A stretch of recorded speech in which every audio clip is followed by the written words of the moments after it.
Investigation into the Duaris case became my problem. I was unprepared, unqualified, and too inexperienced for it, but that didn't prevent the troubles from becoming my own.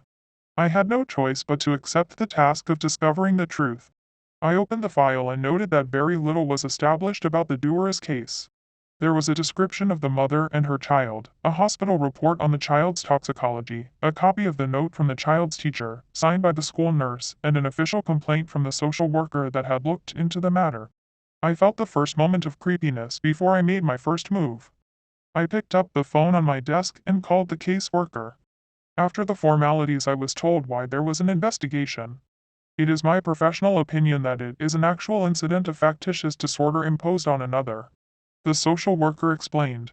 I pondered the meaning of the words for a moment before I responded. Munchausen syndrome by proxy. Is that what you are describing? Are you implying that the mother is actually poisoning her kid? I asked. I felt cold, despite the warmth of my office. It is what I think. I've never seen such a thing before. It was a comment by the doctor that made me realize it is what must be occurring. The voice of the caseworker was serious and grave. I understand. What did the doctor say, exactly? I inquired. Making such an inquiry of someone is my specialty, as a special inquiries investigator. The doctor said that the toxicology indicated a tolerance to the drug. That the symptoms have decreased and the dose increased over a considerable amount of time. The caseworker repeated the doctor's concern. Under what circumstances did the doctor make such a comment to you? I asked without warning. The person I was speaking to hesitated and then revealed. I was confided in by someone I am acquainted with. The doctor is a close friend. I believe the doctor and I made the case on behalf of the child. The confession came. You have no other connection to the Duaris case. There is no actual reason for a social worker to be involved. I probed. No, but it is the only conclusion. You have to investigate. The social worker insisted. I thought for a couple of seconds before I said, I can only proceed with this investigation if I am presented with evidence of an actual crime. Unfortunately, without the testimony of the doctor, I can do nothing. I imposed. I knew that the social worker would give me the doctor's name and number, and so I waited until they decided that was their only option. Then you will have to talk to the doctor? The social worker concluded. I received the name and number of the doctor and called until I got through. I was told by a mutual friend that you have useful information regarding the Duaris toxicology. I presume you were present and had concerns prior to the results. Is that what made you ask a friend for help? I asked. It is. The toxicology report was inconclusive, but I have seen such a thing before. The results were consistent with a drug addiction, increased usage, tolerance, and withdrawals. It is what I deal with all the time. The doctor explained carefully. I am afraid I don't comprehend why you didn't contact the police. What drug are we talking about? I asked. There was no actual evidence of any drug. Just the symptoms. The school had sent the child to the emergency room without parental consent. The parent, the mother, she couldn't be reached. She only came and got her child later. She wanted no further treatment and she was angry that her child was in the hospital. The doctor attempted to explain to me why they had done nothing except tell a social worker to make an official complaint. There was suspicion of child abuse. That's fine. Thanks for your time. I told the doctor. You will look into it though? The doctor asked, concerned. As long as there is evidence of a crime. This toxicology report, you said yourself, there's no actual evidence of any drug. I reminded the doctor. Yes, but. The doctor protested. What? I asked, after the hesitation. Please look into it. I am sure there is something wrong. The doctor implored me. I will do what I can. I stated. There wasn't anything I could do, at least nothing I could do in official capacity. I waited until the call was over, and then I hung up. Then I called the school. The school nurse was available to speak to me over the phone and I had to remind them that I had a signature on the teacher's note. I don't want to comment on it. The vice superintendent has told me that the school isn't pressing charges and that the information is confidential. I can't help you. The school nurse sounded worried about themselves, more than the case. Can you tell me why you sent the child to the emergency room? I understand that you were unable to contact the parent prior to your decision. I tried every access point to get them to speak. Perhaps you can tell me how you felt about having to make such a decision. I felt scared. The school nurse admitted reluctantly. Why? I asked. Didn't you feel confident that you were doing the right thing? No, I knew something was wrong. The school nurse continued. What made you so sure? I asked. I don't think I am supposed to tell you. I was told. I heard such words in almost every investigation. It always meant I was getting somewhere. You don't have to tell me, I said, easing up with the quickness of my speech. Then I smiled a little bit and added casually, but you do have the freedom to say anything you want. If you just want to say a few words, without answering my questions, I won't put anything on the record. I was afraid that the child was getting worse. They had come into my office several times before, having strange symptoms. It was like the kid was doped, or something. I administered a drug test and it was inconclusive. The day I made the call, it was overwhelmingly obvious. I just didn't know what else to do. The school nurse said a few words off the record. I wasn't satisfied. I do have one more question, not regarding anything you just said. I decided. Okay, but I am not supposed to tell you anything. The school nurse worried. You can tell me whether or not you tried to call the parent. I pointed out. You don't have to say why you might have skipped that step. Had you called her in the past? I never got through before, I always had to leave a message. The mother would get the recording and then she would come and get her kid. That day I only made one call. The school nurse revealed to me with honesty. Interesting. I couldn't help but say. I appreciated candor, it was like getting to take a breath of fresh air outside. I wasn't able to reach the teacher as the teacher had gotten ill and hadn't come to school in over a week. I had to call the superintendent's office and the information about the teacher was denied. I used the database I had access to and found out that there was a missing person report filed by the teacher's neighbor. I called the local police department and was told they had not opened up an investigation yet. The police gave me the teacher's phone number. From the report, I called and got no answer. When I was unable to make contact with the teacher, I went to my supervisor and explained that there was a missing person report on a potential witness to an official complaint I was checking into. I told my supervisor that I felt suspicion that the case probably represented a crime, although I had not found any actual evidence. I was dispatched to visit the residence of my possible witness, under the circumstance that they seemed to be missing. The flight I had to catch was early the next morning and I slept in my car in the parking garage of the airport.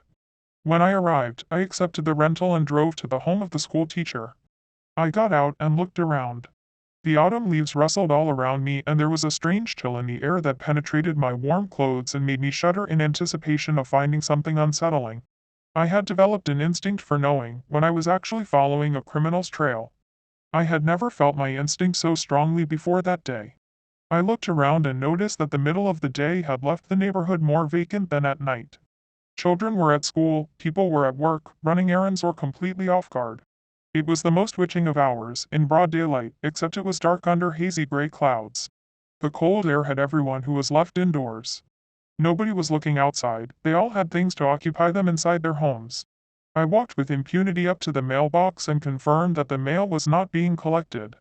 I took that as enough proof for my own satisfaction that something was wrong. I went up to the front door and rang the bell and knocked and waited, and repeated. There was no response. I tried the front door and found it locked.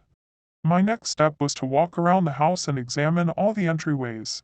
There was no sign of any forced entry, but the back door was unlocked. I opened the door and called with my voice into the house. There was no response. I got out my cell phone and called the house and listened inside while it rang. There was no movement inside and nobody answered. I felt a kind of slow dread building up inside of me. Entering the house was my decision, despite the fact that it was a serious risk and that I was doing so without a warrant or permission. I could smell death from where I stood and I knew I would find a corpse. I went in and located the dead teacher. My horror began as I had never seen a homicide before, not except at already established crime scenes, the body covered or in photographs. I drew my weapon from its holster and had it in one hand while my other hand covered my mouth with a handkerchief. She was tied to the bedposts with items from around her house, a power cord, a curtain tassel, a dog leash and a belt. There was a head injury that had bled, leaving a trail to her body. Someone had hit her, with a decorative vase. Whoever had attacked her had come unprepared, I presumed. The front door was locked and had blood on it, and so did the back door. The killer had tried to wash their hands in the bathroom. They had knocked her unconscious before tying her up. Then they had left her there, possibly alive. She had died where they had left her. I guess that the head injury had resulted in her death. I called the police and explained to them what I was doing there, trying to contact her. I lied and said that I thought I had heard her respond to my voice from the back door, but that I was mistaken. The police questioned me no further and I waited while their forensics made a crime scene. While I sat there, I spotted a neighbor with a dog, watching the police. I got out of my car and walked over to them and asked them if they had filed a missing person report. I was told what I expected to hear, that the neighbor had indeed done so and that the dog had escaped from the open back door and wandered away. You closed the back door? I asked. The neighbor admitted that they had gone around the house and discovered the back door wide open. It was obviously how the dog had gotten out. I told them to keep the dog, for the teacher was deceased. Was it murder? I was asked by the neighbor. I gave no indication except to ask. What makes you think that? I asked. There was a person I saw go in the front door. A woman, she looked suspicious, or at least I thought so. The neighbor tried to explain. You felt it was suspicious? I asked. It was just a feeling. I acquired a description, although vague. There was one detail that mattered. She was dropped off by someone who had left her there. I thanked the neighbor for cooperating, and insisted that the dog be continuously cared for. They agreed to keep the dog and then I went and called my supervisor. When I explained that a visitor was dropped off and that my possible witness was dead, I was given the go-ahead on pursuing the case as an active criminal investigation. I could only proceed further on the condition that I could establish a connection between the Duras family and the teacher. I acknowledged the direction of the investigation. Paperwork was done on the case, back at the bureau, and I went to the police department and formally gained access to the forensics of the crime scene. There was a suspect warranted for an arrest, based on the fingerprints. It was not surprising to me that Mrs. Duras was implicated. The police arrested her on suspicion of murder. Before they took her, however, she had sent her child to stay with someone else. The police used her phone record to narrow down the possible accomplice to just one person she had exchanged calls with recently. I acquired the information on the person who had dropped her off and picked her up from the murder scene, although the police were slow to make any further arrests. When I was given access to Mrs. Duras, I presented myself as a special investigator. Do you know what I am doing here? I asked her warmly. She shook her head and refused to speak. I offered her a clue. It has to do with the school. I am investigating their response to your family's privacy. It is illegal for them to disclose unqualified presumptions to social workers. They wouldn't stay out of my business. Mrs. Duras said with anger. I understand. Is that why you went to see your child's teacher? To reason with her? I asked. She nodded. I take it she wasn't reasonable. She threatened you, told you it was her concern for her student. I wondered. I didn't mean for it to happen. Mrs. Duras told me. I believe you. But you couldn't call for help, you were in too much trouble for accidentally hurting her. I speculated. I am trying to protect me family. She wanted to have my kid taken away. Mrs. Duras told me. You did what any mother would do to protect her child. I told her. I plan to tell the prosecution that you only wanted to do the right thing. She is dead, but you didn't mean it. Mrs. Duras looked at me and stared, trying to determine if I could be trusted or not. I just stood there and waited for her to familiarize herself with my presence. Eventually she decided I was easier to talk to than the police, while I patiently waited and then, as she spoke, I just listened. I just want to know if my child is safe. She began. She hesitated, unsure if she should tell me more. I made no change in my expression nor did I ask her for more information. She slowly relaxed her guard and confided in me. My brother took me there and came and got me. I sent my kid with him. I nodded. I already knew what she was telling me, or at least it is what I had presumed. When I didn't seem surprised or worried about interfering, she felt like she needed to explain herself anyway and said, going to talk to the teacher was his idea.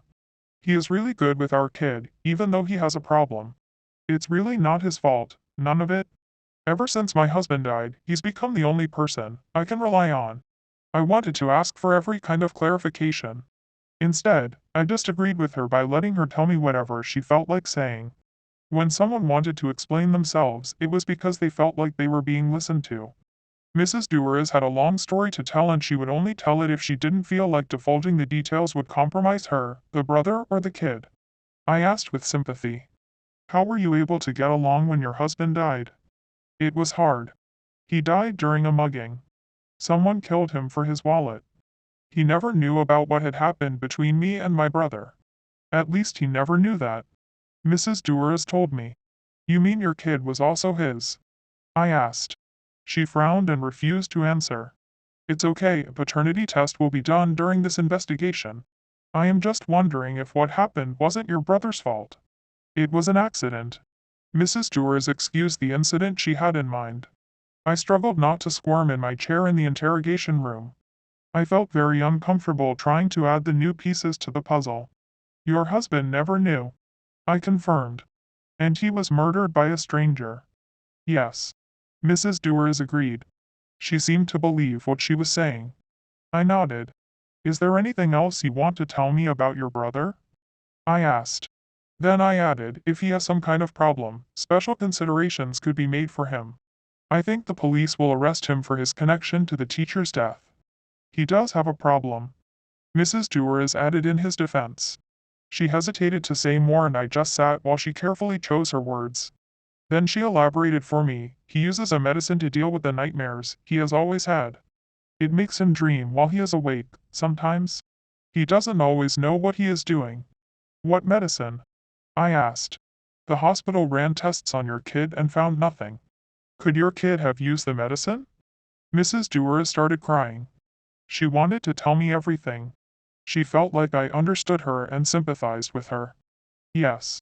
She sighed. When she was ready, she finally admitted everything. I sat calmly while I was filled with horror. Her kid had the same unbearable nightmares as her brother, and she had started to administer the medicine that he used. It was not any drug that was known to science.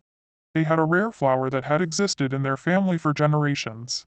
They made the drug themselves, and it was the only thing that kept the awfulness away. The nightmares were of something real and terrifying, something that could enter the world through the eyes of someone seeing it in nightmares. She couldn't describe the monster, and she could see that I couldn't accept that what she was telling me was true. The interview was over. She wanted to say no more about it. I looked into the police file for the murder of Mr. Dewars. I suspected it was no random killing during a mugging. I believed she had no suspicions toward her brother. Neither the wallet nor the murder weapon were discovered. He was killed by being stabbed 28 times. Someone had made sure he died. No suspects were ever questioned or arrested. Getting him arrested took some time. A warrant had to be approved. He was under suspicion for the murder of Mr. Dewars. I arranged for the social worker to take the kid and also got a court order for a paternity test, which would serve as evidence in the form of motivation if the results confirmed Mrs. Dewars' statement to me. While I waited for the slow gears of justice to turn, I was confronted by nightmares of my own. I slept in a hotel room while I waited. I had taken some of the unknown drug into custodial evidence from Mrs. Dewars' home. When I fell asleep staring at the jar of ink, I dreamed of the monstrous thing she had described. Utter horror gripped me, and I awoke holding the jar. Something had overcome me, and I had sampled the drug without realizing what I had done. Awareness of some tangible presence felt like fear of the dark. I was panicked and paralyzed by the nearby thing. I believed it had come from my eyes as I saw it, that it had come for me, finding me in my room alone. Terror gripped me as I found and held my firearm. "Who is there?" I asked. I slowly set the jar on the floor. I heard a low growling and smelled something like burnt carpet. I blinked in the darkness and could make out some shapeless shade, hulking there. It extended itself upwards and outwards towards me, reaching the ceiling corner and reaching for me. I fired 2 shots into it as I was overcome by fear. The bullets hit something and it hissed and retracted. It squirted a glowing eyeshadow onto the floor and then struck the window. When the glass shattered, it slithered through to the outside. I just stood there panting for breath, unable to believe what I had encountered. Their nightmare thing was real. It had come to me as she had said. How I had taken a sip from the jar I could not remember. I staggered with shock into the bathroom and saw that it had left a dark stain on my lips. The sudden recollection of sitting in my bed and lifting it to my lips came to me. I had not chosen to drink it. Something had compelled me to, and I had fallen asleep and nearly forgotten what I had done. As my breathing steadied, I accepted the horror and terror I had experienced. Whatever it was, there was surely an explanation for it. Despite my fear, I went and took a sample of what it had, blood when I shot it. I had to explain to the police that I was attacked in my hotel room. I did not surrender the substance because I did not believe the police would handle it any better than I had. They would not believe me that some unexplained nightmare thing had made me imbibe the medicine and dream it into existence. Mr. Dewar's killer turned out to be his brother-in-law. Forensic evidence implicated him, and confronted with the motive, he confessed. I reported back to the bureau most of the details. My supervisor was worried that I wasn't telling them everything. I had one last thing to do. I arrived, trembling, at the place where they had grown the black-petaled flower, a lotus growing upon a compost of dead animals. I was afraid of whatever had gotten loose, worried that it was still at large. I waited for it, despite my fears. As time went on, I became impatient. I set about to destroy the crop, the lab where they made it into the medicine, and the artwork crafted and hoarded privately by generations of Dewar's ancestors. Shaking with dread at the extremes to which I was going, I poured gasoline on all of it. Then, feeling watched from the night, I set fire to it. As it burned, I hoped the horrors would never return. When I left, I realized I had acted rashly, but I was in the grip of morbid fear. Leaving to go home helped me to let go of me dread. I returned to my offices with the evidence of the creature's existence, the sample of its blood. Analysis of the liquid matched nothing except the jar of inky medicine I had kept. Neither substance matched anything else, chemical or biological. I had reached a dead end. Thanks for listening. Please subscribe.